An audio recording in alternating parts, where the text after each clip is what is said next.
ನೀವು ಇಲ್ಲಿ ನಿಂತು ಕೆಳಗೆ ನೋಡಿದರೆ ಒಂದು ಆಳವಾದ ಬಾವಿ ಕಾಣಿಸುತ್ತದೆ. ಆದರೆ ಸ್ವಲ್ಪ ಹಿಂದೆ ಸರಿದು ನೋಡಿದರೆ ಇದು ಸಾಮಾನ್ಯ ಬಾವಿಯಲ್ಲ, ಇದು ಒಂದು ದೇವಾಲಯ.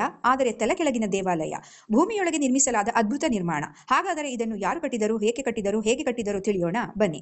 ಗುಜರಾತಿನಲ್ಲಿ ಕ್ರಿಸ್ತಶಕ 1062ರ ಸಮಯದಲ್ಲಿ ಮರುಭೂಮಿಯಂತಹ ಬಿಸಿಲಿನಲ್ಲಿ ಸರಸ್ವತಿ ನದಿ ಒಣಗುತ್ತಿತ್ತು. ಆಗ ನೀರು ಚಿನ್ನಕ್ಕಿಂತ ಅಮೂಲ್ಯವಾದ ಸಂಪತ್ತಾಗಿತ್ತು. ಬೇಸಿಗೆಯಲ್ಲಿ ಸಂಪೂರ್ಣ ನಗರ ದಾಹದಿಂದ ಬಳಲುತ್ತಿತ್ತು. ಅಂತಹ ಸಮಯದಲ್ಲಿ ಅನಹಿಲವಾಡ ಪಟ್ಟಣದ ರಾಜ ಭೀಮದೇವ ಪ್ರಥಮ ಅವರ ಪತ್ನಿ ರಾಣಿ ಉದಯಮತಿ ಒಂದು ಅದ್ಭುತ ಬಾವಿ ನಿರ್ಮಿಸಿದರು. ಇಂದಿಗೆ ಅದು ಜಗತ್ತಿನ ಅತ್ಯುತ್ತಮ ಕಲಾಕೃತಿಗಳಲ್ಲಿ ಒಂದಾಗಿದೆ.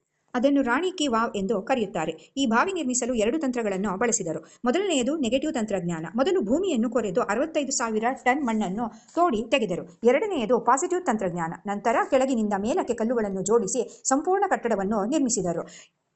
ರಚನೆ ಸುಮಾರು 210 ಅಡಿ ಉದ್ದ, 65 ಅಡಿ ಅಗಲ, 90 ಅಡಿ ಆಳ ಹೊಂದಿದೆ. ಸಾಮಾನ್ಯ ದೇವಾಲಯಗಳಲ್ಲಿ ಮೆಟ್ಟಿಲು ಕೆಳಗಿನಿಂದ ಮೇಲಕ್ಕೆ ಹೋದರೆ ಇಲ್ಲಿ ಮೇಲಿನಿಂದ ಕೆಳಕ್ಕೆ ಇಳಿಯುತ್ತದೆ. ಕೊನೆಯಲ್ಲಿ ಒಂದು ಗೋಳಾಕಾರದ ಬಾವಿ ಇದೆ. ಅದು ತಲೆಕೆಳಗಾದ ಗೋಪುರದಂತೆ ಕಾಣುತ್ತದೆ. ಆದರೆ ಇದನ್ನು ಹೇಗೆ ನಿರ್ಮಿಸಿದರು, ವೈಜ್ಞಾನಿಕ ಕಾರಣವೇನು ಎಂದು ತಿಳಿಯೋಣ. ಈ ಕಟ್ಟಡವು 292 ಸ್ತಂಭಗಳ ಮೇಲೆ ನಿಂತಿದೆ, 7 ಮಹಡಿಯನ್ನು ಹೊಂದಿದೆ ಮತ್ತು ಎಲ್ಲವೂ ಭೂಮಿಯೊಳಗೆ ನಿರ್ಮಿಸಲಾಗಿದೆ. ಇದರ ಪರಿಣಾಮವಾಗಿ ನೀರು ಆವಿಯಾಗುವುದು ಕಡಿಮೆಯಾಗಿ ಒಳಗಿನ ತಾಪಮಾನ ತಂಪಾಗಿರುತ್ತದೆ. ಇದು ಕೇವಲ ಬಾವಿಯಲ್ಲ, ಇದು ಒಂದು ಸಾರ್ವಜನಿಕ ಸ್ಥಳವಾಗಿತ್ತು. ಜನರು ಅಲ್ಲಿ ಬಂದು ಕುಳಿತುಕೊಂಡು ಬೇಸಿಗೆಯಿಂದ ಸ್ವಲ್ಪ ವಿಶ್ರಾಂತಿ ಪಡೆಯುತ್ತಿದ್ದರು. ಇದು 11ನೇ ಶತಮಾನದ ವಾಟರ್ ಕನ್ಸರ್ವೇಷನ್ ಸಿಸ್ಟಮ್ ಆಗಿತ್ತು.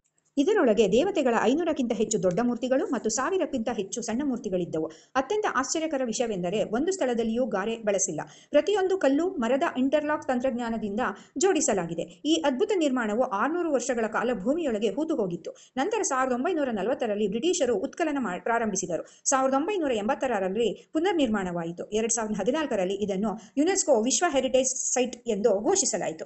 ಇದು ಭಾರತೀಯರಾದ ನಮಗೆ ಹೆಮ್ಮೆಯ ವಿಷಯವಾಗಿದೆ. ಈ ಪ್ರಸಿದ್ಧ ಸ್ಥಳವೇ ಗುಜರಾತಿನ ಪಟ್ಟಣದಲ್ಲಿರುವ ರಾಣಿ ಕಿ ವಾವ್. ವಾವ್ ಸುದ್ದಿಗಳು ಬೇಕಾದರೆ one and all Bharani YouTube channel ಅನ್ನು ಲೈಕ್, ಶೇರ್, ಸಬ್ಸ್ಕ್ರೈಬ್ ಮಾಡಿ. ಧನ್ಯವಾದ.